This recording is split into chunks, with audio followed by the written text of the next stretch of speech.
Welcome to the comic zone.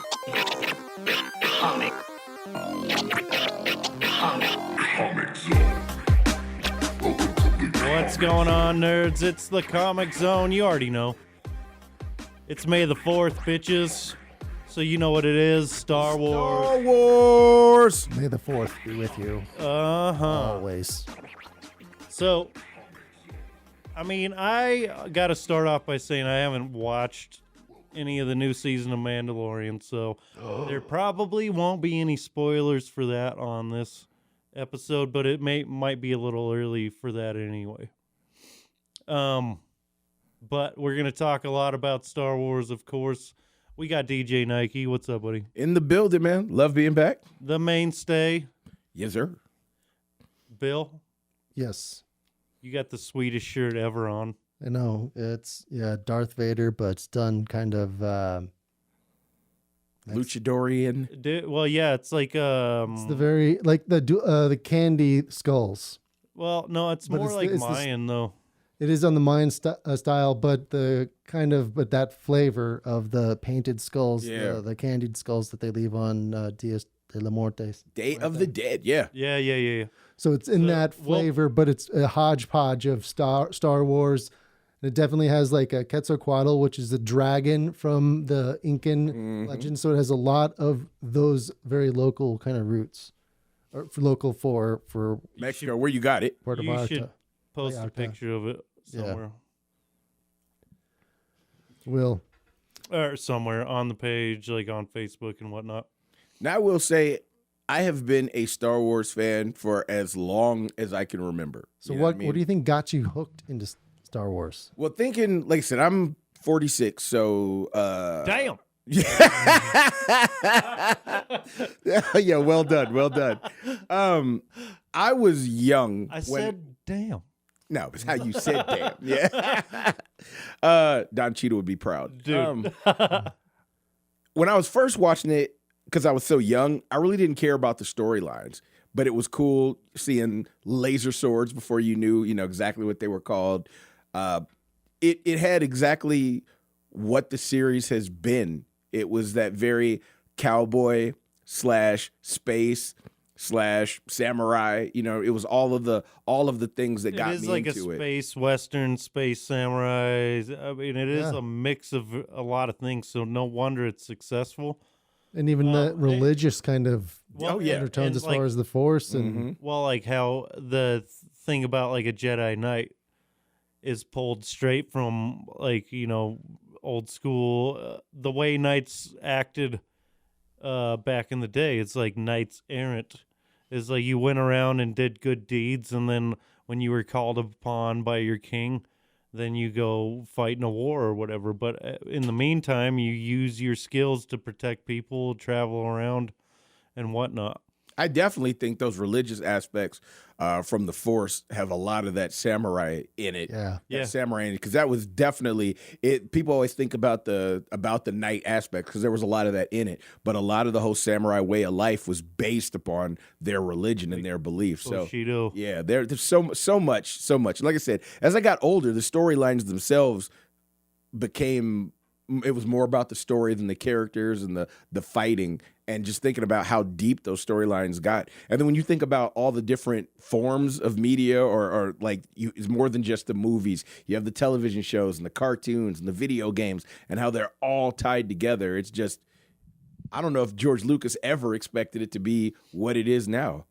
Well, yeah, sure. It was just a little fun thing that he wrote. I'm sure he had confidence in it. Oh, but definitely. You would never think that your fans would hijack what you created. Right. And, like, basically, we took it from him, and he has no control anymore. But he doesn't, to a certain level. I don't think he cares. Like I know there's probably certain things that he cares about, but seeing fans like what John, how do you say his last name? Favreau, yeah. Favreau. Yeah, what he's done with The Mandalorian, I think one of the reasons why that specific show has a much wider fan base. Like, I would think that The Mandalorian is probably more popular than the last 3 trilogies. or the last trilogy that came out. Yeah, those movies got murdered. And when you think about the first 2 seasons of The Mandalorian, how everybody loved it. There was nothing bad anybody said it about hit it. at the right time as far as when people had the time to watch and binge watch all those shows too. And they had all the right pieces. Mm-hmm. You know, the cutesy Grogu, wootsy. and then you have, the Mandalorian's dope as fuck. You have the mystery, never seeing his face, which I think was a great touch. And by the way, about the Judge Dredd movie back in the day with Sylvester Stallone, that's what killed that. And then and if you haven't watched it, the new Dredd, the newer with Kyle Urban, dude from The Boys. He's in all kinds of shit. Yeah. But he plays Dredd perfectly, and For the comics. it kills me that that didn't get more love because that could have been a whole fucking new series. Yeah, dude. I liked it. I loved it actually. It was so amazing. That movie is so good. I saw zero flaws. I'd agree. It's fucked up that sometimes it just doesn't work out. Yeah, it's over people's heads. They don't realize how on point. I think timing has a lot to do with things too, like what you said. Yeah, like he said with the Mandalorian hit and that's at why the right time. Release movies at specific times too, like summer or Christmas or Easter, or I'm not sure if Easter, but there's those different cycles when you don't want to release a Christmas movie and or Maverick, which seemed an odd time, but actually was perfect for Memorial Day or was it Labor? Was it Whichever one's in September. It's Veterans or Memorial Day. But anyway, so it was in time with that. Yeah. So that really boosted, its showings because it was perfect timing. Agreed. And I think it was a little bit risky because I think it didn't seem like a typical.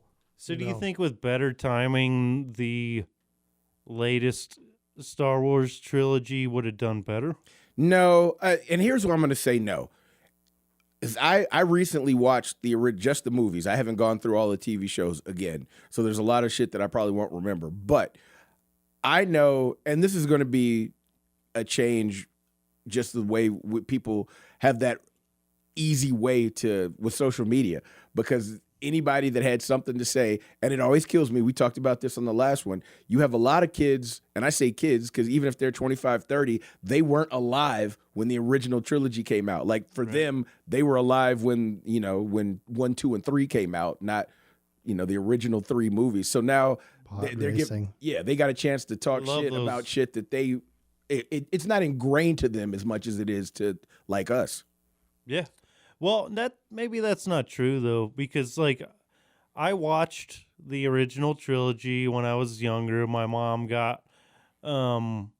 had them. So my mom had a massive library of just recordable VHS tapes, and then we had a fucking binder, dude, that she would go through and number each one, put what number tape each movie was on. Right. So she would go on HBO, Stars, all the bullshit, and record movies. And we had a fucking huge library of movies. And Star Wars is on there. And so I was lucky enough to watch the unedited stuff. Yeah, before they started adding all the CGI and stuff. Right. And then I liked it, but I think it was over my head when I was a kid. And then when the prequels came out, I was like, okay, I was really into that. I really liked it and went to every one of them in the theaters. And by the time I got to Revenge of the Sith, so when that came out, I mean, this is one of my biggest Star Wars moments as a fan was going to a theater. It's packed, fuck, every seat's taken. People are fucking rowdy and shit. They're getting fucking hyped up. Everybody's fucking. It was just a party atmosphere, to where you're oh, this is a really fucking cool. And and then the fucking music kicks on and everybody's whoa, loses their shit. Right. And so that's one of the coolest moments I ever had. So for me, it wasn't necessarily like you said, you're 46. Damn. But For me, I was a little younger, so like the prequels were what got me into Star Wars. All right, so which brings me to my next thing, though. What did you feel about the last trilogy? I have Like with Finn and Rey? I have mixed feelings, and a lot of that has to do with the way things went outside of the movie, so the political side of shit. So how he got fucking booted, J.J. Abrams, right? He gets booted for the second movie. And I feel like that derailed the story he was trying to tell with the first movie. I think the first movie's great. I think The Force Awakens is a solid fucking movie. Maybe it's a rehash of what we've already seen, but you can just say history repeats itself, and especially in The Force and shit like that. The second movie is a tough one for me. That one, I think it's a good story, but I think they didn't pay attention to or understand where he was trying to go, and kind of derailed things a little bit. It's like clunky. It doesn't make sense to me. I disagree. And then you get to the third movie, and it's like hurry, like the last season of Game of Thrones, and he's like throwing everything he meant to do into that movie, and it makes it just like blah, blah, blah. You know what I mean? I think maybe I thought similar when they first came out because you had to wait. But actually going back and watching all 9 in the order that they're supposed to be in, I felt there was a lot more cohesion.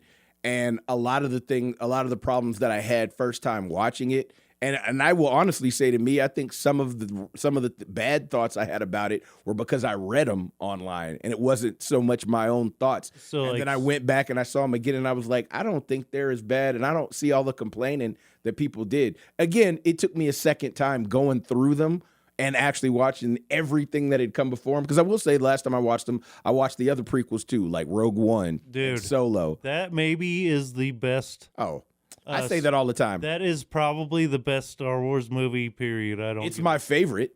It's so fucking good. And I don't understand all the hate the Solo movie got. I don't either. That's such a great movie. Donald Glover is Lando. He fucking killed it, you bunch of fucking retards. Listen, he was so good in that part. I fucking, like, so when he's, like, chilling in the ship, this is, like, one part, and he's going, recording his thoughts, and calls them the Calrissian Chronicles. You know what I mean? I mean, that shit's fucking... He played that part so good. He was my favorite part of that whole shit, and that movie is, like, flawless. I love that film, too. I think one of the things that made him good was he actually studied... how am I forgetting his name? The black dude that played Lando. I should smack myself. God damn, I should smack myself too. Colt 45. Yeah. What's his name, man? Oh, Jesus Christ. Sorry about this, nerds. That's all right. It's mostly... Sorry about that, nerds. Technical difficulties. But that gave us enough time to look up the original Lando. Yes. And it was Billy D. Williams. Sorry about that.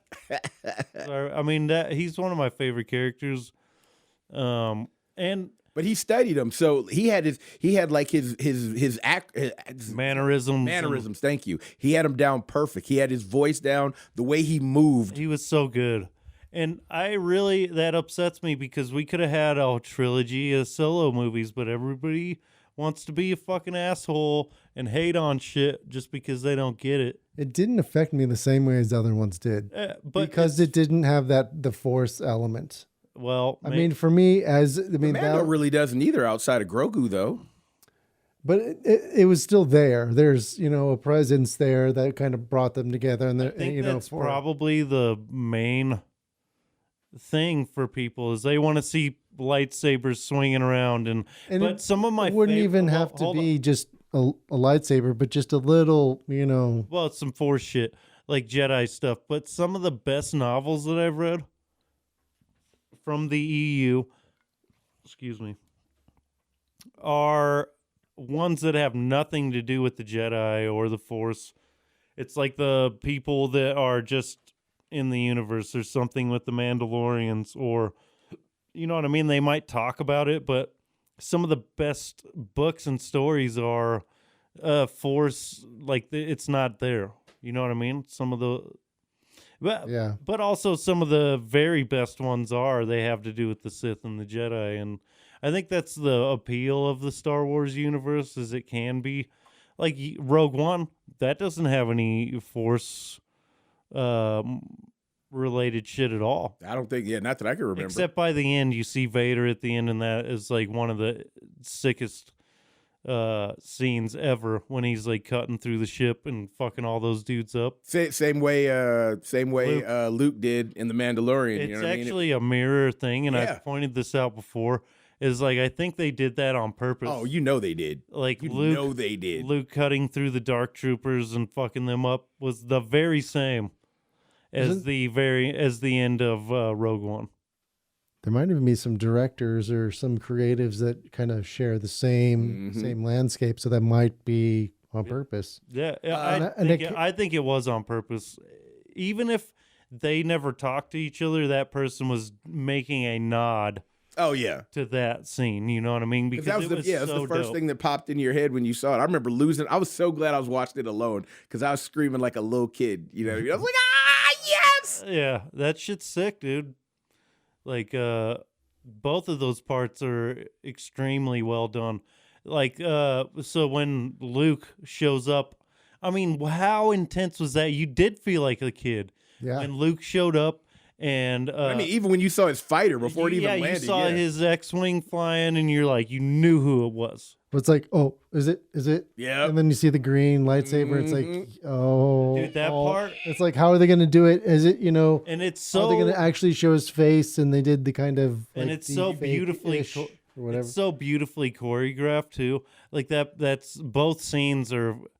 I mean, you see Anakin's more juggernaut style of like just plow through your enemies, and he's very like it's not like polished or anything. He's just fucking overpowered him. Yeah, he's just Force fucking, overpowered him. But then you see Luke, and he's very smooth and like more ninja about how he's moving.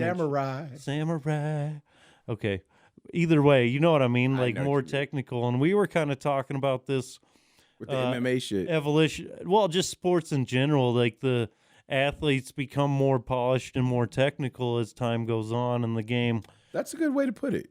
So it's the same kind of thing. So it's actually very, it makes sense. It makes a lot of sense. Like in a real world view. Bill had some news though. Yeah, I've been wanting to know what the fuck. All right. Because you haven't said it. Because we've reached a milestone with the Comic Zone podcast. Uh-oh. Since the lifetime of this podcast, we have reached 4,000 downloads. Woohoo! So to all of you who's ever listened, download wherever, watched it on YouTube, thank you. Yeah, that is. And make sure to rate us wherever you give us those stars, those thumbs up. That really helps us grow. Yes. Well, and I want to thank both of you guys, man, because you both been here for fucking basically since fucking day one. We're still doing this shit. I fucking love it. It's like the highlight of my week. So you guys, I mean, come on. Like, I appreciate you guys big time. Hey, always here for it, man. Yes.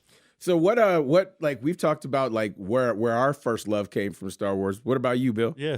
At least just looking back, a lot of it is just the sound effects and, the music and how that was interlaced with the story and the sounds of the lightsabers, the dog fighting in space. That and always, those are, hearing that kind of, especially like an intro to a new movie. It starts off in space. You get those sounds. You get the cinematic, orchestral or.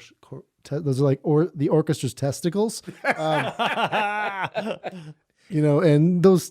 that's just like the feel of it. Well, it does start right in the beginning because when you're at a Star Wars movie, the first thing you're gonna hear is those horns, and it's fucking epic from the very first second. John Williams, wasn't it? The conductor. Sounds right. I'm pretty sure. I mean, if you don't love that fucking music, something's wrong. I mean, come on. I've got it on vinyl. Right. Ooh. I've got it. used to. I picked it up at a flea market or something, and it's like the two or three album, and it's got the booklet inside. It's pretty. I used to have it, but all my shit got lost in like a storage unit. Now, yo, when you were talking about the original trilogy, seeing them unedited. First of all, if you have a copy of those on VHS, you are basically a god, because even before George Lucas gave up the rights, he said you will never see them again. Right. Because in his opinion, the new versions are superior. And what he was looking for. Exactly. He was very limited by the technology of his day. Yeah. And the funny thing is all those things that are flaws from the beginning are what we crave now as being authentic. Well, it's not the highly polished things; it's the rough edges, and that's that creative essence. I think that's nostalgia. Well, I think even in the future, even like what happens now, I bet. Look at I think cinema, music thing, everything. Like look at Wu-Tang back in the day is like, it was very raw, and they have shit. The songs talking about. Ooh, baby, I like it raw. I like it raw. So, but that very people like knowing that things are authentic, and when you get too polished and too big and too produced, and I mean, people that's good. That's good too. But people also like seeing raw artistry in its base form. So it still happened. So you look at old cinema like Star Wars and shit, they were very limited by what they had to work with, and they still made it work. And I think that that's always going to be a thing in entertainment. Is like people, you're not going too far and keeping it too polished. Then that I almost like knowing that it came from one person too. So here's something that I read. I read before I even started the third season, was that a lot of the things, like the mistakes, some of the big, and the reason I wasn't looking for that per se, but while I was looking for something else, I found this. So I wanted to find out how they made all of the tires disappear, because just about everything other than droids, so like the R units, nothing else do you see wheels on. So not the speeders, even if you see somebody pushing a cart, on the newer stuff, like under Mandalorian, there's no wheels. It's it shows that technology that I know now. They rubbed Vaseline on the lens. Well, that was part of it, but they said most of it was the original. Mirrors. That was the original, fix for that is putting Vaseline on and just kind of blurring the tires out, and then you, okay. So what I was gonna bring up was once the Phantom Menace came out, then they did, you remember the box set that came out of all the remastered movies? You remember that? It was a gold box set with a sleeve of the VHSs. Dude, I had that fucker. I watched it all the time. And like I said, that was what got me into Star Wars period, and then I really got into it for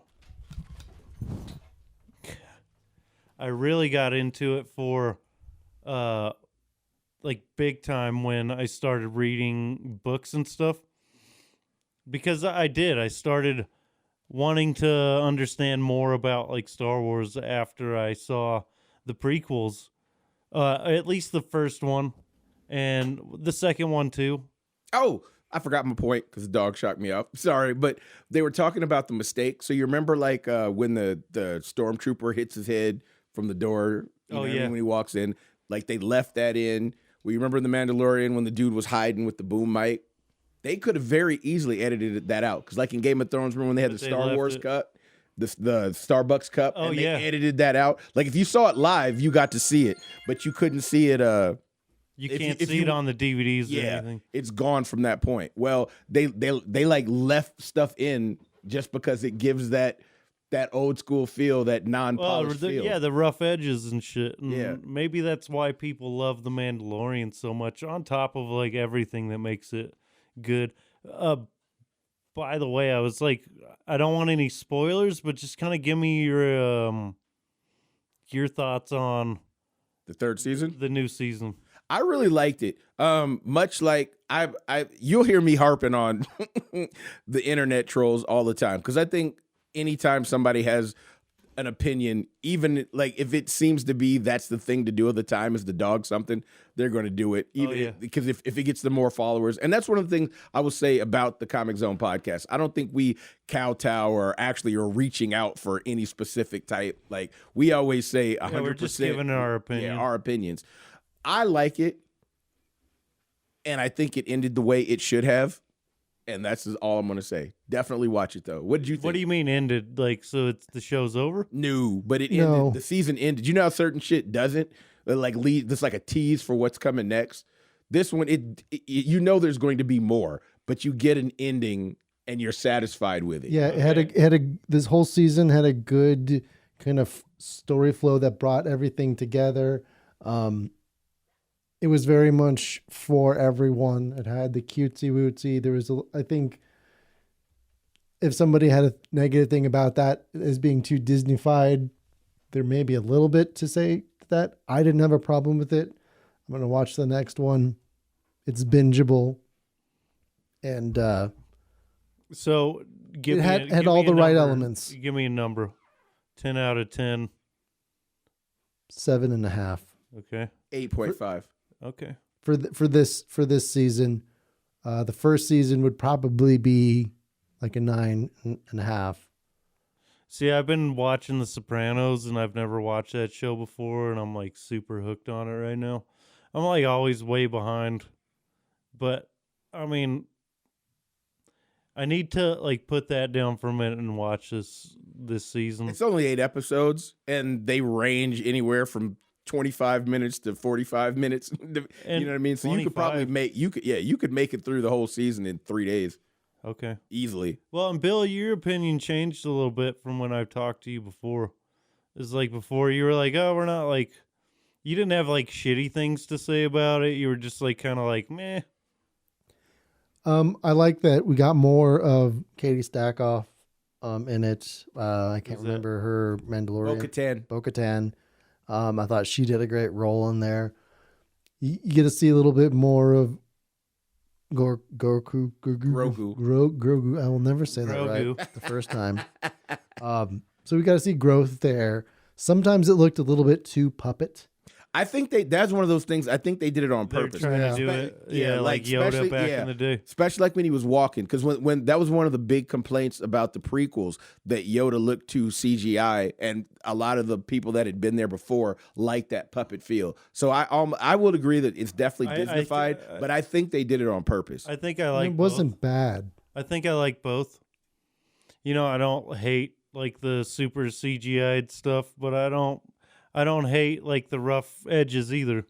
I'm kind of like right in the middle. I don't, you know what I mean? I think with the good mix of practical effect with CGI is the best way to go. And that's probably always going to be what it is until we have CGI that's indistinguishable. But there's always like a weird movement thing. Yes. Where your eyes, your brain. Yeah, you subconsciously can tell that's not real. Yeah. Yeah. I always say to people, the Mission Impossible movie where they hung Tom Cruise on the outside of that F-150, or not F-150, the big C-130, the big military ship. I remember watching that and I'm like, yo, this is the best CGI I've ever seen in my life. And it was real. And then I got to the end of the movie and watched how they did it. And I was like, oh shit, they hung Tom Cruise on that. Of course it was real, is because he's a fucking lunatic. Yeah, but I mean, but for real, like your eyes can tell. Yeah. You know what I mean? You can always tell when something is CGI. And I think you're not even trying to pick it out. You just can see it. Your brain is like, that's not real. Yeah. And who knows if it'll ever get to the point where you can not distinguish it? When you're plugging it right into your head and you're experiencing it. Well, yeah, you're there, but cyber. So who would you be if you could just plug in and experience any character or life? Yeah, like in the Matrix, and you could do it to any Star Wars character. Well, of course you'd want to be a Jedi and use the Force and all those things, and you can do that kind of with VR now. Yeah. Who would you pick? if you could feel it, that you'd like actually live that life throughout the movie. I don't know. I mean, it's I don't think I'd want to be Luke Skywalker. You mean like live out one of the movies? Yeah, to be one of those characters. I mean, I guess Han Obi-Wan. Solo. Han Solo seems like would be a kind of a good pick to kind of be that rebel. And he still gets girls, so Yeah. Yeah, well, of course. I And- mean, that's the goal. I mean, then you can kind of throw back to Lando too, Well, or even Lando- Princess Leia. If I don't think I do, but yeah, there's somebody that might want to be Princess Oh, Leia. come on. you You know, wear that gold an suit. empowered female Yeah. character. It's a solid choice, a solid role model for a young. And she had her Force moment in the latter movies. You know what I mean? That would be a hard. Yoda. I would say Star Wars also did something big for me. I know it was being the only minority, on the podcast. I remember that was the first time seeing prominent black characters in a movie like that. Seeing Lando, like he was the first action figure I ever had that was a black guy. He's my favorite in the old shit. But that was big. You think the first one came out in the late 70s, and to have a 77. To have a supporting character, like a main supporting character that was black. Yeah, It was a crazy. big deal. And he was not like, he was Han's equal or better. You know what I mean? You didn't see him all the time, but He had very meaningful, and they had the perfect person to play him. Like I said, I've always said my mom used to, for her and her friends would talk about like they could care less about sci-fi, but would watch those films just to see Billy him. 'Cause D. Williams. He was a sex symbol. Hell yeah. Hell yeah. And Bill brought up the Colt 45 shit. Remember Yeah, those? I remember those Have you seen commercials. those commercials? Yes, that's my era. Of course, I remember those. Yeah, he was cool, man. He was also, he actually made just kind of like what happened with oh boy, that was the original roadie in Iron Man, Terrence Howard. Yeah. He made a whole lot of money for the Batman film. He was supposed to have been Two-Face because he was Harvey Dent in the one with Michael Keaton, and then He was, wasn't he? and then and that was off the strength of how well his character did in Star Wars, and That would have been a great move. but To like, you know what I mean? what a throwback move. Because he's only Harvey Dent for a minute. But yeah, he signed on for other movies. That's why. Yeah, they technically Batman would have been like the first. What if they like brought MCU him? type thing? What if they brought him in now though? He's too old, but it'd be cool. No, but like you could do like the whole, because they brought Michael Keaton back. Well, that's a possibility. That's a possibility. So like just like, even if it's not for like a whole thing, but just like a in the new Flash, like a that's a little possibility. like a little Easter egg. That is a damn good. That's a possibility. That'd be badass. Just have him be like a version of Two-Face. And then like only eagle-eyed fans would pick that out and be Right. like, holy shit. And anybody listening to this that didn't catch it, yeah, yo, I remember I heard that in the Comic Zone podcast. Oh yeah, you just remember that when that happens for sure. But yeah, I would say Star Wars is big to me. I even have a Star Wars tattoo. You know what I mean? Yeah. It's Well, I got one too. It's the Jedi Order symbol here with my kids above and below it. But and I've got the that's- Millennium Falcon. surprisingly, I do have a Imperial, the Empire symbol on my. You evil being, you. Yeah. It is fucked up. I should probably have the plan is just to kind of have a collage of tattoos on my arms at least, and then do the big ones on my back and chest and everywhere else. So I plan on having like every symbol, so like the Mandalorian symbol I guess it's the bounty hunter symbol. It's not the Mandalorian, but so just like have all of those different symbols on tattooed on You me. get a little bit of the origin of that symbol in the new series. Yes, you do. That's cool. That's something to look forward to without spoiling it. Mm-hmm. Okay. Well, I have been seeing some. Luckily, I don't spend a lot of time on Facebook anymore, so I didn't get like crazy spoilers for it. I did see that Jack Black's in the season and that kind of thing. Yeah, people are all pissed off about it. It was Yeah, it was a quick. Yeah, thing. what's the problem? Yeah. It was. Yeah, it wasn't. Yeah, it was one episode.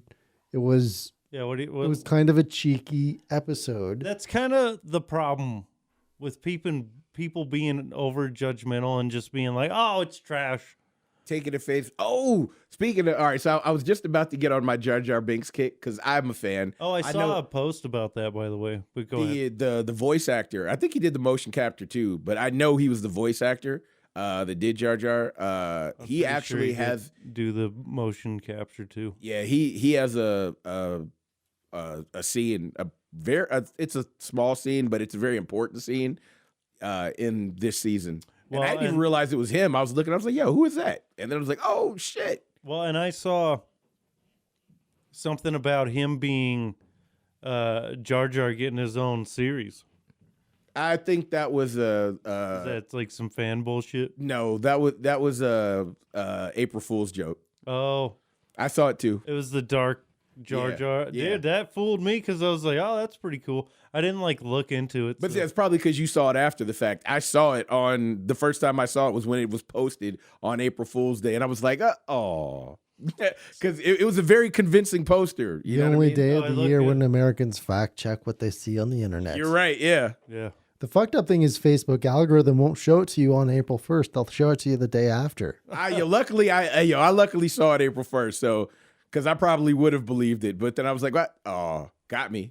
Yeah. I saw a couple of them, and it was like a day or two after, and I look, it's like originally posted 2 days ago. Oh. Yeah, got him. It got me. I didn't look into it that much. Yo, have you ever seen that though? Somebody sent it to me, and I will say 8 times out of 10, I'm not gonna watch something on YouTube unless it's like a podcast that I'm going to watch. You know what I mean? That I know is going to be a certain time, but I won't watch something somebody just sent me if it's more than like 3 to 5 minutes. But this was talking. Because you don't have time for that. Yeah, but this was like a 30-minute breakdown of why Jar Jar was a Sith, and it was very convincing. For one, because it wasn't just somebody talking. Like, it showed different things from the different films, and it talked about his history. There was a lot of very good points. Like George Lucas I've or anybody seen it. like that never went in to say that it was true, but I did see a couple of people from Star Wars that was like, those were good points. It's probably not true, but I see why you. Well, can how believe it. interesting is it that you can pull that much like individually is like just like if Bill did that or whatever, and he could perceive that whole situation completely differently and be like, but well, what about that? It's pretty cool how you can, and that's kind of the thing we were talking about with George Lucas, how it got away from him, and now it's living. It's like I created a monster, Right? because But like it's a good monster. yeah, because it's just interesting how somebody could fill in the blanks like that and come up with a very convincing narrative to where you're like, is he? Yeah. And then the writer or whatever was like, what? Like they're like, oh, I don't. That wasn't my goal. That wasn't the goal, but that's pretty fucking cool that you can fill in the blanks. It's definitely worth watching. If you haven't seen it, go check it out. It's on YouTube. Like I said, it's about 25, 28 minutes, but it's worth the watch. It's very, like, once you start it, you'll have a very hard time turning it off because I think I've seen it. It's very well done. Very well done. What has been your favorite, I'd say favorite outside the movies? So like a TV show or a video game or a cartoon or a comic. Oh, well, have you played the Fallen Order game? Yes, but I haven't beat it. My kids did, sons of bitches. It's like a Dark Souls style Star Wars, so it's kind of a mashup of The Force Unleashed. Did you ever play those? Yeah, I own them. Those games are That was one that I was thinking those about as far as a games- game. And the those Force, games Force Awakens. The one that was with the Wii when you had the nunchuck and oh, That's a different one. With is that was Force Awakens. that's a little yeah. different. And The Force two. Unleashed was like Those games are fucking great. you were one of Darth Vader's hidden apprentices, and it's a very dope storyline. It's very similar to the Fallen Order games, but it's more you were an apprentice and survived the Order 66, and those games are, like I said, more Dark Souls. So every enemy you come across is potentially seriously deadly to you, and they call them like rage games because they'll just piss you the fuck off. My son's playing one right now and he's about to beat it, and it's one that he's gonna beat it in like a third of the time that it took me to get to the third boss. And he's like, "Oh, Dad, here's all the stuff you did wrong and things." I'm like, "Thanks, bro. Okay, you're better than me. Thanks. Cool." It's made for their generation. You got to think, man, when we first started, especially when we first started playing, like we had a joystick and a button. We couldn't even pause them. And then when we got the D-pad and A and B and select and start, it was like, whoa. First game, you know what I mean? First game I remember ever seeing was Tetris. Wow, you are a young buck. I'd have to probably go Frogger or something that was played on an IBM computer. First console I remember seeing was probably Pitfall or Pong on the Atari. Yeah, I didn't 2600. Yep. I didn't see Atari until later, so that was like throwback to me. Because you were born in the NES. I was born in '84, so that was around the time that the Nintendo came out. And so that was like my first system and like a big deal, you know what I mean? Was like Mario 3. I think the Nintendo we bought was it came with Mario 3 and oh wow. So that's the first one I had was when I just remember it was like a Christmas Day present. My sister and I got the original SNES with Super Nintendo? Yep, with the split game of Mario Brothers 1 and Duck Hunt and the Zapper. No, that was the original. No, that's Nintendo. the original Nintendo. The NES. That's the one I'm talking Oh, about. the NES. Sorry. Yeah, so you had Mario and then Duck Duck Hunt. Hunt. Like, what a fucking great. And by the way, that's when you'd get the laser gun that was orange. So I saw a video how that actually works. The gun. The light gun? Yeah. That shit's cool. So huh? it's like a camera and it's looking for the duck. So when it looks for that reflection. So the gun itself is the target, not the screen. So when it lines up, because there's like a little flashing strobe that it can only see that's the duck. And when it aligns with the sensor that's inside the gun, it captures a shot that the duck was hit. Wow, I did not know. So that makes sense why they called it a light gun, because I never understood that. Huh. That's crazy. So it's kind of reverse that you'd think, oh, the gun is targeting, that the screen is capturing the perceived shot like a bullet would, but it's the reverse. That makes sense, though, because if you think about all the racing games, the cars weren't moving. The screen was like the car was right in one spot, and the rest of the game was moving around the car. Or when you're sitting in a car at a park spot and the person in front of you just pulls out backwards, and you're like, oh, yes, push or harder on the trains brake. coming by. Oh man, that is. I've almost been in accidents a million times because of that. Yeah, like the first time in the motion picture industry when they were showing, a film, a movie in front of a public. It was a train coming towards the camera, and people actually jumped out of the way of the screen.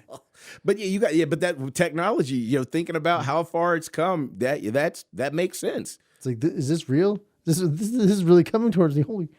Well, I remember we were talking about the Star Wars video games, the VR one.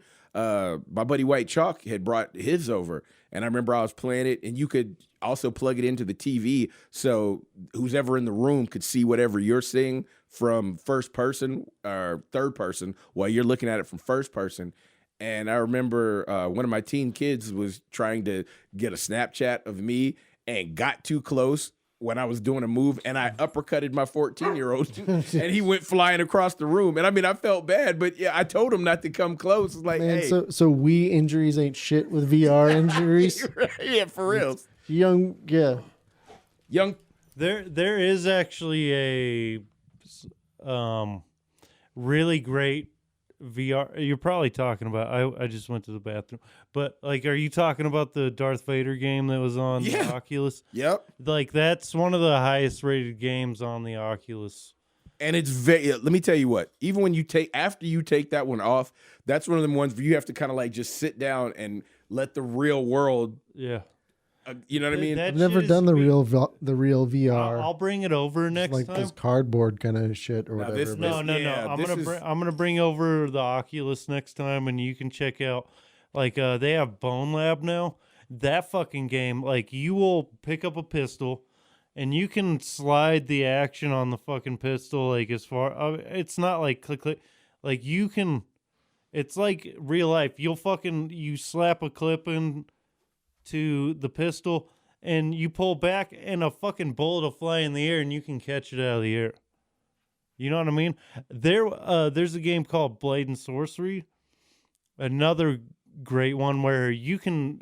This is one where you have like a more of a free world to. Right. So you have powers like telekinesis type shit to where you can almost feel like you're using the Force, and then you have mods to where you can have a lightsaber and shit. So you can like right now experience what it's kind of like to be a Jedi. Like I've played through that game a bunch of times, and it's more of a sandbox, but you'll fight waves of enemies or go through like a dungeon, and you can, like, I've done runs of the dungeon where I don't use any weapons. I only use telekinesis and like pick people up, slam them into the fucking wall, or you know what I mean? Like it's it's incredible. Well, I would even in the video games for you, especially being a big Lego person, Bill. Some of those Lego Star Wars games are some of my favorite. They're pretty solid. Oh yeah, they're for great. Fun factor, dude. You know by the way, the Lord of the Rings ones are probably the best ones. I'd argue that would. Outside of video games, I'd have to say the Clone Wars, as far as the cartoon, as far as favorites outside of the main franchise, the add-ons. Yes, the Clone Wars cartoon. Oh yeah, I think was like. Here's one. It should be essential Star Wars. No, it is, and here's why. It gives you context between the first and the second movie, or the second and the third movie. Yeah. Sorry, it gives you more context, so Anakin's turn to the dark side doesn't seem like a cop out. You know what I mean? You really get all of the information. It made me like Anakin more as a character. Yes, because he really was a hero in the war. In the George Lucas kind of the prequel part, it makes him seem like a whiny bitch. Yes. If you only watch the first, like those movies, and don't take in the entirety of the Clone Wars, then you go, oh, he's just being a fucking like little girl. But you get all the context of Ahsoka. You get how the Jedi turned on her. Essentially, he was the only one that tried to help her prove her innocence when they said she murdered someone, and they were like, "Oh, you're under investigation. You're out." But then, as soon as she's fucking found not guilty, oh, you can come back now, and she's like, "Okay, fucking blow me, dude," because you guys didn't have my back. The only person that had her back was Anakin. That's going to be nice to see because I haven't seen all the Clone Wars cartoons. It's so good. And we're getting Ahsoka. Yeah, that's where I was about to go. Yeah, we're getting an Ahsoka live action. So that's why I love Ahsoka so much. And she started out, I hated her character, the idea of it. I was like, this is fucking ridiculous. But the Clone Wars it really is quintessential Star Wars. If you are serious and you want to understand the universe, like the Clone Wars is, I mean, it really gives you all the context, and not only on the Jedi, but the clones. You get so much more information on that. Mm-hmm. And like empathy and sympathy for their situation, because they have to grind out identity through just like kind of that part is interesting to me, because they are all even more than the Clone Wars movie. It did. Yes, it gave them definition. The clones themselves. Yes. And that's where the Bad Batch, and then all that comes. See that my plan is, because I want to start from the beginning. About the time I knew the Clone Wars were a thing, they were already on the third season. So before earlier, Sean, you said the correct order for watching Star Wars. What is the correct order? Are you referring to when the movies were released or what the chronological order? Chronological. I think chronological. Of the storyline. Chronological. I will say I dated a girl, this was probably about 15 years ago, and she was closer to our age than she is to yours, but like somewhere in between. I'm not that much. Not that much, but I'm like 8 years. that's almost a decade. That's a big enough difference for quite a bit. Yeah. Well, she was about 5 years younger than us. So she knew about the Star Wars movies. Her father was a fan, but for the most part, they really weren't aiming for a female audience then. Like, things were very different for what the boys watched and what the girls watched. I think we're starting to see that those gaps Those disappear lines are now. blending for sure. Which is a good thing. Yeah. So she got to watch them in chronological order at that time. So she watched prequels 1, 2, 3, and then 4, 5, and 6, and then got to go to the movies and see the other ones. Dope. And so she didn't know. Like, I wish that's got to be one of those cool things to watch him like that and not know that Anakin's going to end up being Darth Vader. Like, that totally. That would be the coolest. Yeah. So it meant more to her to see him that way because she didn't know anything that was going to happen. So there are benefits to be the young. There are a lot of benefits to being like the younger and fan. what? Yeah. And then here was the craziest thing though. By the time we got to what's the last one in the original trilogy? Last Jedi. Return of the Jedi? Or what? The original trilogy? The original trilogy. Yeah, the Return of the Jedi. So which is like my favorite fucking original trilogy movie, by the way. Empire. All right, so at the end of that one, remember how it showed Obi-Wan, old Obi-Wan and Yoda's Force Ghost? Yeah. Well, after they did the new ones, they had Anakin, the kid, Hayden Christensen. And she was like, "Yo, was that in the original?" Because this was my first time watching. No, it was like a fat guy. You know what I mean? It was like what he looked like outside of the suit at the end. Yeah, David Prose.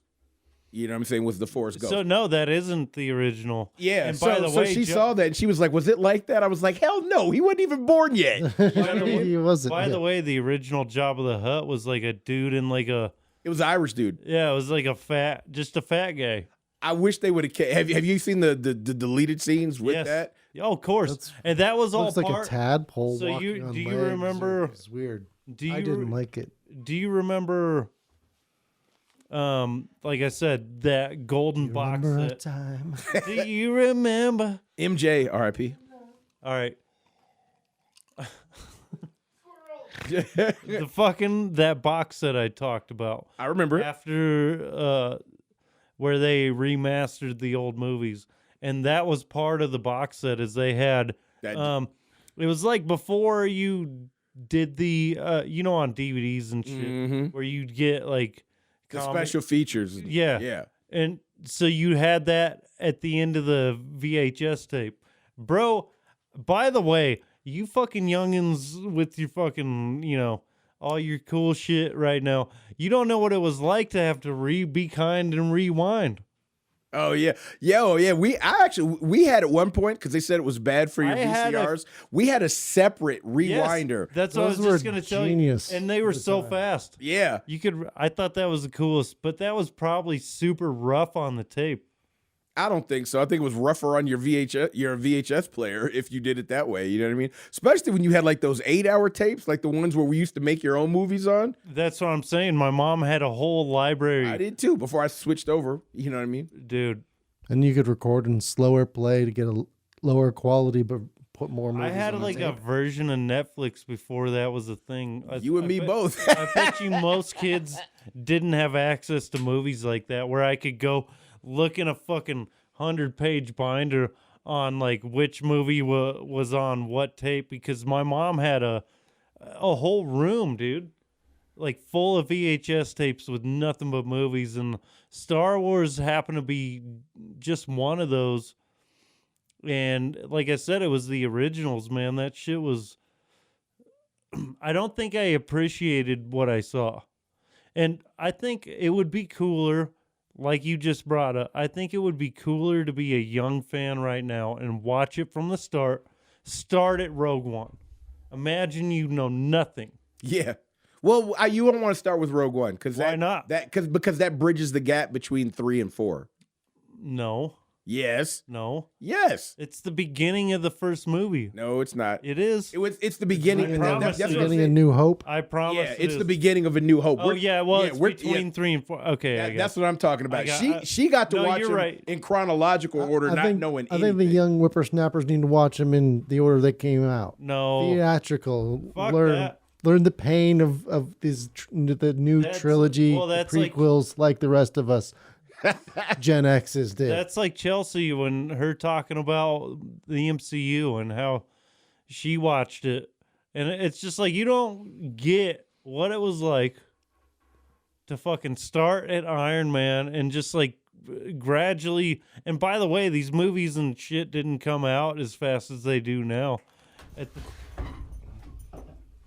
At the time, Right. The dog man, keeps trying to knock she is down. really our- on one tonight. Yeah. That's she's why probably you're not going to gonna- see a video of this, is because she already knocked the mixer down once. Yeah, that's why we have no video tonight.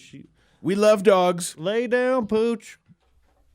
Yeah, she has knocked this thing over more tonight than probably in Dude. any other episode ever. She's like, I'm trying to break So that. I'm going to get the little $600. stage things that they have at bars to cover the wires for the studio to run them underneath. Well, like tape. For safety. Yeah. Wah. You know what?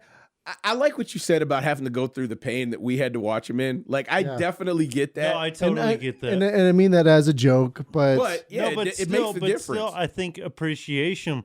But that's our perspective.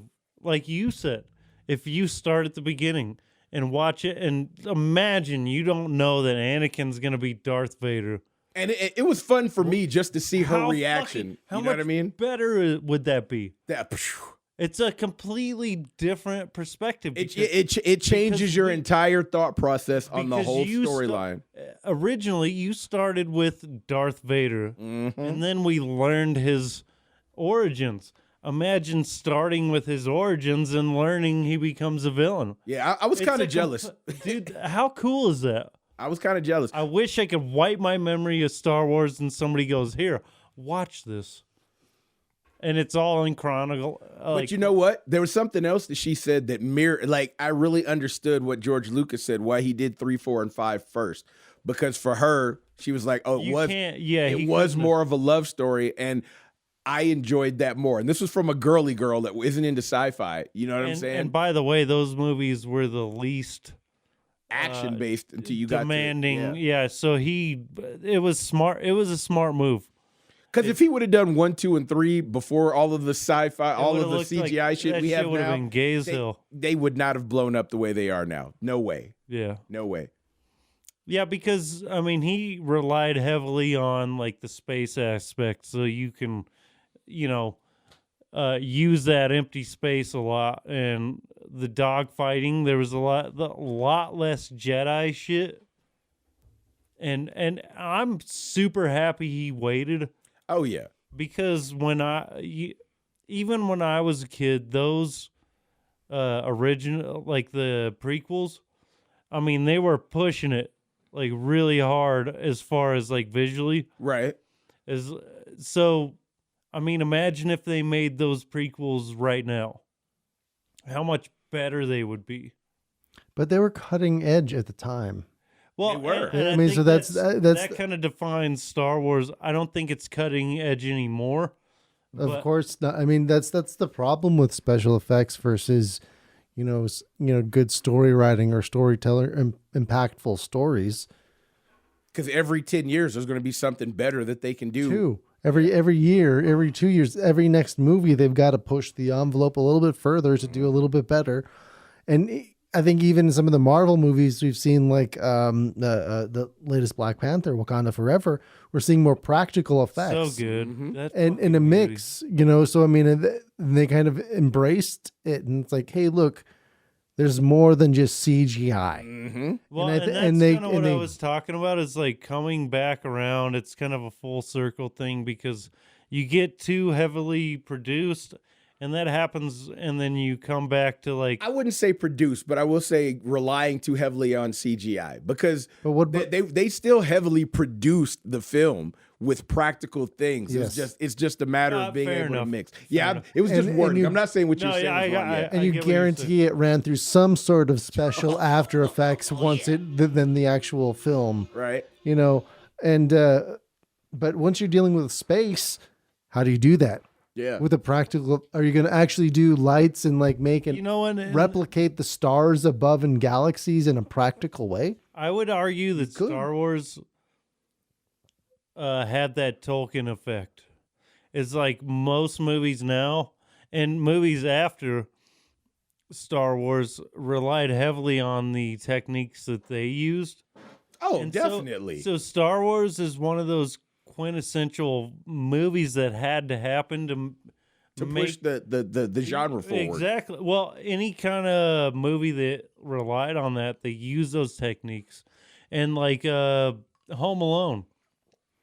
Do you know that the way they took falls and shit, that slapstick style, the way they looked real as fuck in that movie. Right. Do you know most movies after that like looked at that as a template on how to make shit look real? Oh, well, I believe it. 'Cause, like, even if you think about things like that, when you're talking about that whole slapstick style, they did similar effects for things even prior. So, like the first Exorcist, like the very end Yeah. where the priest threw himself out of that window. Yeah. I was stationed in D.C., and I know to this day those people won't go up that staircase. I don't know if I talked about it on here, but I told you guys about it. But that staircase, the window that he jumped out, that the stuntman jumped out of, is 20 feet up. And then he rolled down. That's like 3 flights of stairs. He had to do it twice. The only thing he had was like a little 1.5 inch rubber padding over each one of those stairs. You know, Now, you know how bad that had to have hurt to do it once and not know, like, all right, I'm getting paid to do this. But like, you probably couldn't have paid me to do that a second time. And he's probably throwing his weight, so he has to go down the rest of the stairs too. Look at actors like Chevy Chase. Guys that, Jackie Chan. Yes. Well, Chevy, I mean, he took falls in a heavy way, and then that made him. There's arguments that talk about that. That's what made him an asshole. Brain damage, more or less. Yes, like possibility. CTE, And cocaine. Well, yeah, and that's right. drugs, and Yeah, like, that's yeah, for sure. But I forgot where I was going with that. But what he was saying, like, It was the reminded me of that. cocaine. Yeah, the cocaine's heavy. All right. All right, here's something. I mean, even talking with stunts though, like I said, you know me, I'm a lot like I won't look shit up beforehand because I want to be surprised when I see it. But after I go and I start looking at how they did that. I am because I'm one of those people that I want to know how shit was done. You know what I mean? Especially, and I think Star Wars probably had a lot to do with that. Okay, but be honest. When you read about like something being practical effect, that blows you away way more than you read that it was just like CGI. Yeah. All right, but all right.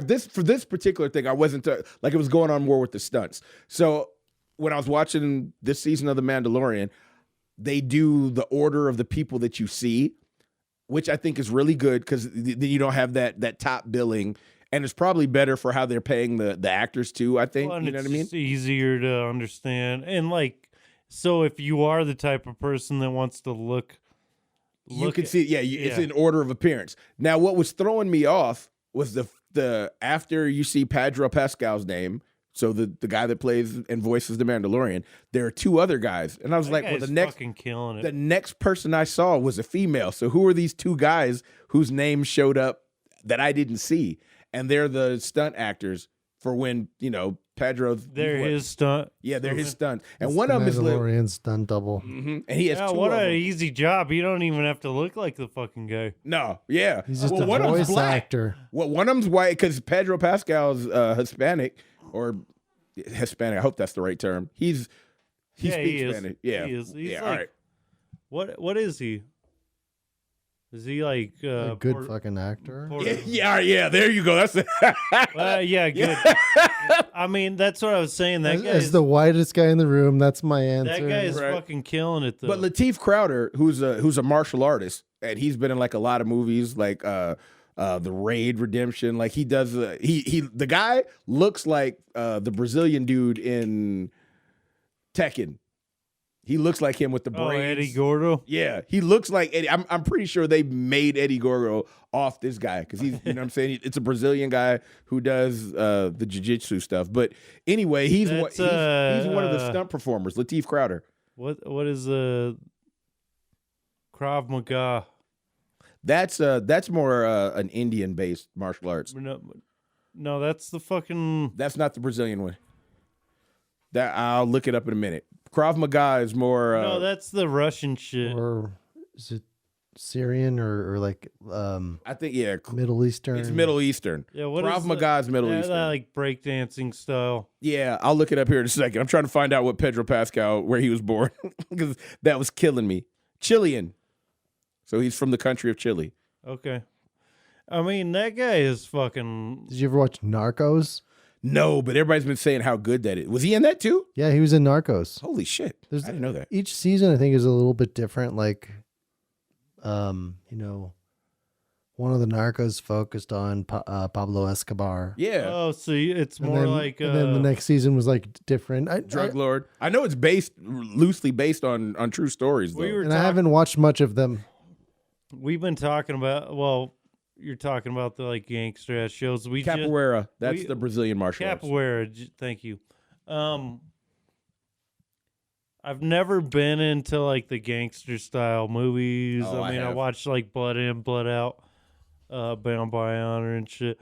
My mom was a cop, so she was like into the that mafioso style shit. But I've been watching The Sopranos recently. That's mafioso type shit. No, I know, but it's really got me into that, into loving that. So what are some mob movies that you would recommend for Mike?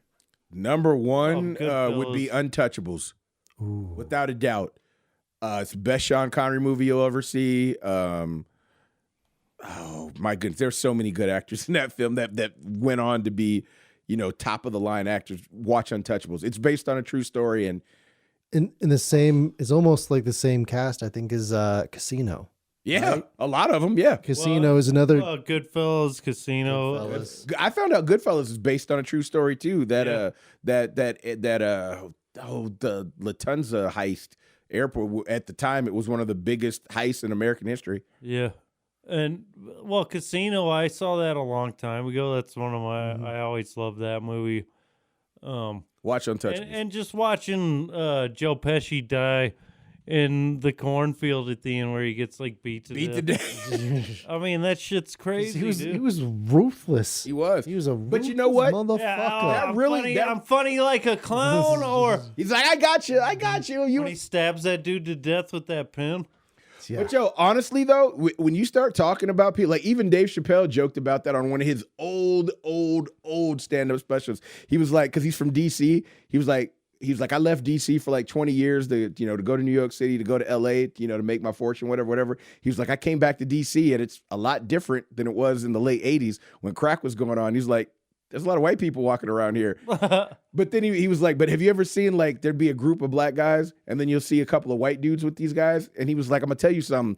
Them white guys are some of the dangerous guys in them groups. It's no telling what they did to get them black thug dudes respect.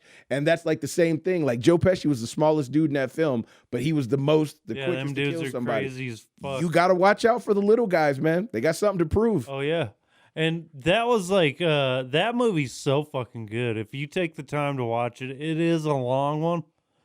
But like, dude. And by the way, The Sopranos, me and Bill were talking about like style of like storytelling earlier when I was talking about this before the show. Mm-hmm. And the slow burn of The Sopranos is I like that because it's kind of the style of that mafioso gangster mentality. It's like hide in plain sight. It's those dudes did brutal shit, but also most of the time they were fucking chilling and trying to act normal. Because the show itself it's a family, but it's the family of the mob family you have and his actual family. Exactly. So it's being that duality of both worlds. It's so good. And that's what makes it good. But I think it was it wasn't slow at the time. At the Right. time, it was pretty fast paced, or at least in modern standards. It's as over the years things need to progress faster. I remember they said they had actual mob guys that would Consult. But even before they were they ended up consulting because they were wondering where they were getting their information from.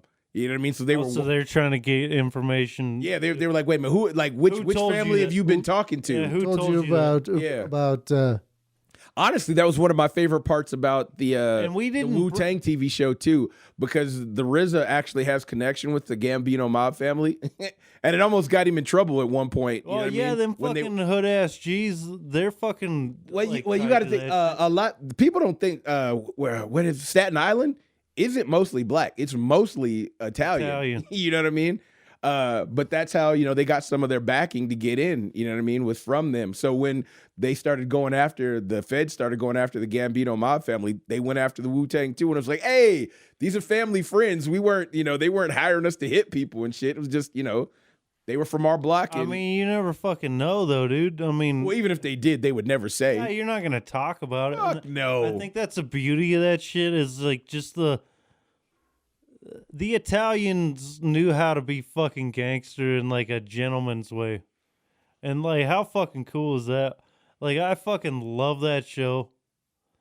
And I've still how far in are you? How many seasons? I just got into the 4th season. Oh, you're still Oh yeah. So what happened? What's the recently Tony found out that the crazy bitch that worked at the the Mercedes dealership. Oh, the hot. Yeah, she's super hot. Like that chick yeah. is. I have literally been in a relationship with that same chick. She just looks a little different. You know what I mean? Like that dude. So he found out she like killed herself, and that show is my favorite episode recently was when Paulie and Chris got lost in the woods chasing that Russian guy.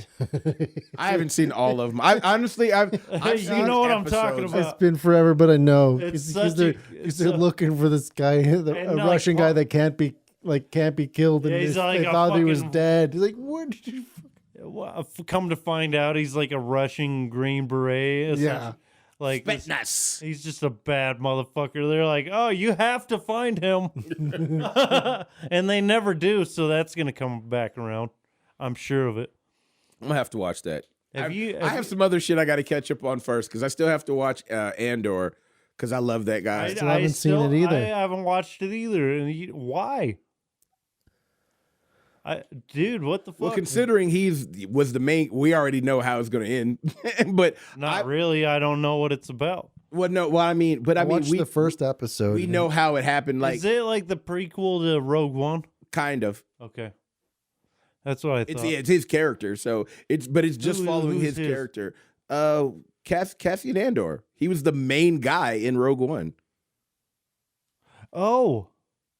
The dude that blows up and they're like smooching and shit. Yes, with my baby. Let's fucking blow up, girl. Oh, I love her so much. Felicity. I can't remember what her last name is. I'm just gonna say you should have been hitting that. What the fuck are you doing? Yeah. Fuck are you doing? Just be like, I'm gonna try to time it so we die As I'm coming. As I'm fucking busting a nut. God, why do we think so much alike? I have seen the stars. Yeah, we're about to join them motherfuckers. What The time? Little Death. What do we got on time here, bro? It's in about an hour 15. All right, we got 15 minutes. Let's talk about your fucking dog knocking all our shit off the table. Don't shame her. She's old, She is and she's she's trying shaking to be- right now. She looks I think it's probably really sad. Arthritis. arthritis. Well, hey, be glad that we were still able to do this. Yeah. It took Yeah. out the visuals. Sorry about that. Took out one cord that we'll have to replace. I think I got like plenty of those though. Crossing our fingers since nobody can see me doing it. I'm pretty sure I got like fucking 6 of those cords, so I'm gonna give them all to you, and you can just. I'll have a rat's nest of them to see if any of them work. All right, yo, I have a final Star Wars thought. What, if anything? So we know like they'll never, just like they'll probably never stop making MCU movies, but they'll never stop making Star Wars movies. You think never? Not in our lifetime. Never not say in our never, lifetime. motherfucker. Not in our lifetime. It's too much money. You know what I mean? And there's always going to be, even if people are complaining, they're still talking about how it. much quality and how much money are they going to put into them? Because you know negative press is good Still press. good press. All right, so It's here's never my stopped question. since the beginning. Facts, you're right. Yeah. So do you think that now, because it ended, everything with the last Star Wars film, it ended. Ended what? That line of the, like, I don't see them Ended go. the Skywalker shit? Yeah, even with Rey taking the Skywalker name. At this point, I would almost prefer seeing a new story with 100% new characters. I see where you're going with this question. Where would we want to see it go? That is my question. I want to see, personally, I want to see I want to see it go back and really far back. I want to separate, kind of from the Skywalker thing. So I want to see a Darth Bane movie trilogy. That'd be dope. And if you've ever read the book trilogy, you would understand why. I haven't. Because you would get a whole new perspective. You would be watching this unfold. So somebody learning their force powers, but they're not becoming a Jedi. They're becoming a Sith. Okay. Excuse me. By the way, you would get a whole nother look at how, because you said politics were a big reason why you got into Game of Thrones, and I think that's a lot of reason why a lot of people. I forgot. I wanted to go with that. You know what I mean? I think, like, if you were to tell somebody that's never seen Star Wars before, yes. Don't tell them about lightsabers. Don't tell them about blasters. Don't tell them about dogfighting in space. Tell them it's about politics. And this is another look at like how politics, just like power struggles and shit. It's a very Game of Thrones like story, and I think it would do actually, I don't want to see movies of this. I want to see a movie, a show based on this, like Game of Thrones, but don't do it too quick. Give it the like you said, as far as like Game of Thrones and Lost and all those shows that treated every episode like it was a movie. Do the same thing because it deserves it 100%. And if you gave a show like the Bane series, let's say even if you went a season, a book, that would do it justice. But you're talking about on a mass scale, so you're talking like $1 million per episode. No, it's gonna be a big fucking deal. But if you do it right, you cast it right, you visually do it right. I mean, and by the way, you don't have to rewrite anything.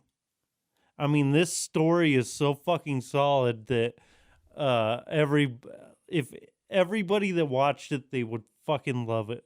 And I think the tone switch, darker Star Wars, right? I mean, it's going to be dark, and you have to take that risk where you go, oh, this isn't for kids necessarily. But we're talking about the dark side. We're talking about the Sith. We're talking about... And it can be done right. Can you make Punisher more toys out of it? Yeah. So it's all about the franchising. That's the problem. It's franchising. Not because if you do this, Spaceballs. if you do this Spaceballs story, is the movie. Well, you're right. But Spaceball's the flamethrower. look at fucking Deadpool. That's not for kids, but everybody loves that shit. good. Yeah. But That's a this good is Or it point. was dark and twisted, but still but comedic. you have that comedy. There can't be comedy here. That's the problem. We don't need cute. We can't have comedy. This is a dark, fucking fucked up, twisted story because to become a Sith. And also, this Okay, is... Chelsea. Huh? I see you. Okay. but it's- No. It's true, though. I don't disagree, but I don't think Disney's ever going to have the balls to pull that off. No, I know that, and that's why it'll never happen. Not necessarily. Well, like I'm saying, like with what we did with what they did with the Punisher and Daredevil, and if moving forward Okay, We have to okay, see. so Once I see if they pull no punches during a Punisher or Yeah. Daredevil, Yeah. I'd be more inclined to believe. And maybe that's what they're waiting for. Maybe we'll see if we can do darker. And that's a good test for them. It's a It safe. is a good. It is a good. It's a safer area where they could fuck up and not. All right, hold up. I'm gonna put That's something a out good- there. yeah. We have shitted on Disney a lot for not taking the darker side. And yes, I did that on purpose. No, it's safe. But It's- but hold it's on. safe right now. But it's not that they haven't done it before. The difference now is we know, because there has always been. Disney has always had another branch that we didn't know they owned, where their darker True. movies went. You know what I mean? Touchstone or no, no, that's it's not it. like bringing it. But no, but that's what I'm saying. But together they into, already like, the same universe. But now we know that Disney owns this, Disney owns that. You know what I well, mean? maybe that's the evolution of this shit, is where you get an overarching universe, and you have the darker films, you have the R-rated, And shit, I think they can and do it it. still ties into the PG-13 shit, PG shit, and all of it's tied together. But I mean, you just keep And an overarching universe that. and I think they could still be dark and still keep it like that PG-13 level. I don't think they. I think there's some places they could where this movie, I don't agree. It has to be. We haven't had an R-rated Star well, Wars okay, yet, well, ever. Here's the deal.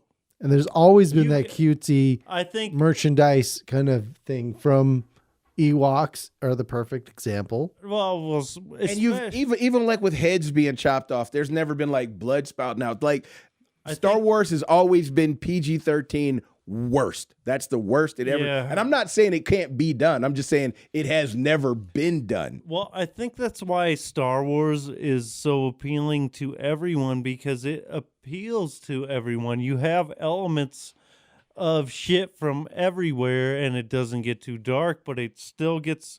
I mean, you get Luke getting his fucking hand chopped off. Or watching his head roll off, and then after he chops off Vader's head in the But that's like training that's and- like product of the time. Also, it's like that wasn't like a huge deal.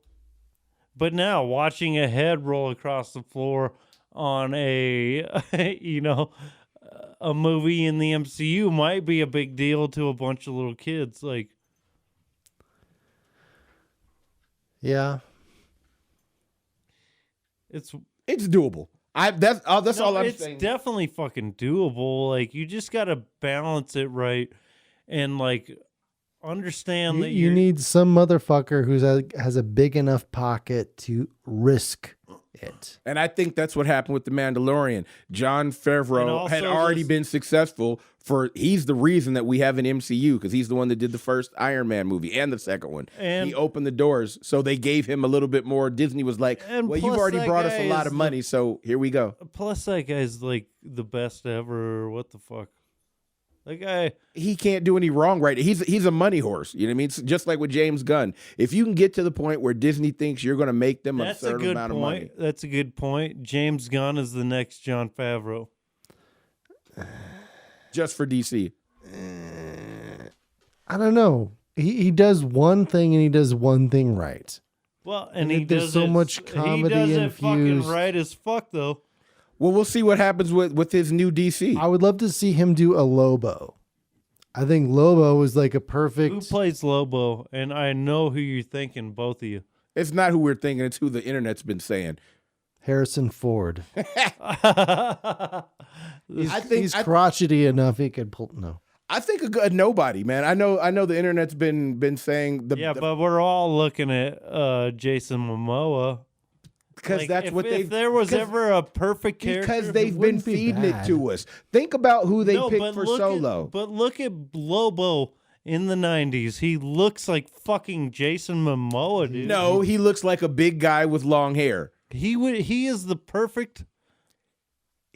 I'm saying any It's guy not with just long look. hair in his build could pull it off. You're thinking that because Jason, and I love Jason Momoa. That's my guy. And the You know what I mean? tattoos and, Yeah. But I don't and think his he's comic, the only one. and it's just his nerdy comic book. And Well, he's really, got as a that- person, he's I been. think it's funny that like wrestlers are like the perfect, Well, it's because they're actors. They are actors already. but they're already like perfectly suited to play superhero parts. Look at John Cena, and by the way, The Rock. the fucking what's the shit that he's in? Peacemaker. Peacemaker is the best fucking show. I disagree. I enjoyed it, but I I will didn't. fight you right now. We can fight. I can fight. I'm for real. I liked Peacemaker, but that was where I would more agree with you. To James Gunn has that he's not as. I don't think he has the level of It's Jon all Favreau. shtick. Yeah, It's all shtick, which there's nothing wrong with that. In the right place, in the right time, and I think, like he did Guardians too, right? yes, he did. Yeah. So I mean, that's an example of the right balance, But then, especially like we're talking the first Guardians. So when he's in the right role, The right team, the right project. I think he does it well. It know even what- worked in Suicide Squad. Suicide. but he can't do everything he touches. We'll see though. is- Like so- I can't. See I think him he's doing done a Spider- great job of picking the right movies too. Yes. I think that's a key part that he's Yes. like, hey, I know I just do this shticky part, or Or he knows what he can do well. and it's and- like, hey, yeah, this sounds like a total loser and nobody gives a fuck. I think gonna I make could. it I'm important. gonna make it work. Fuck Imagine you all. him doing like a super serious. And I think that's why I'm rooting for him for Lobo, for that same reason. But 'Cause he's- Lobo is like a sticky thing, though. Exactly. It's like right up his alley. That's what I'm saying. But I don't know if I could see him doing like he's in the helm, so he can pass it to somebody else. Yeah. But I don't know. That'd be like, the one that I could he see should- him do Lobo. He did well with Suicide Squad. Imagine. I don't know if I could see him do a Superman or a Batman film and do it right. Well, It's check true it out. facts. Check it out Yeah. because nobody knew who the fuck the Guardians of the Galaxy were before he made a movie about. Oh, I it. did. But Well, the of course hardcore you did. comic Of nerds, course but- you did. Yeah. But I'm saying like just like people but look, that's like one of the biggest movie series they got right now. Yeah. So imagine like So who picked the soundtrack for first one? Whoever did, if that was him, He that did. first soundtrack was he brilliant. did. He did. I think That that's soundtrack like was as good as the movie. I I mean, just like Quentin Tarantino pairing a exactly. soundtrack to the film, Exactly. He or is even the just guy- back to what we're going to Star Wars goes that sound that makes it Yeah. what it is. That brings Well, it, that you just relate. You connect. It's a little different in Star Wars because the soundtrack is created to I'm just trying. match I'm the just movie, trying to and that was just like tie it back to May the 4th be with But you. I think no, but I think Quentin Tarantino is a good like example compared to James Gunn. I think they're very I would much agree. they're very much the same in the way they can tie older songs into their almost Except into the script. if we go D&D like classifications, James Gunn is probably not on the chaotic side of things as much as Tarantino. That I'd dude's agree. drinking tequila off a bitch's toes, and I respect him for that. And then cocaine off her. Right? Yeah. Yeah. Anyway, we should probably wrap this fucking episode up. I'm getting a little drunk and I gotta pee. I love Star Wars. I will always love Star Wars. And may the Force be with you. 4th. May the 4th. Well, I meant what I said, but And revenge. I said what I said. Motherfucker. And then Revenge of the Sith manana. If you're listening to it a day Revenge after. of the 5th. Revenge of the 5th. I'm just going to say as we wrap this up, Revenge of the Sith.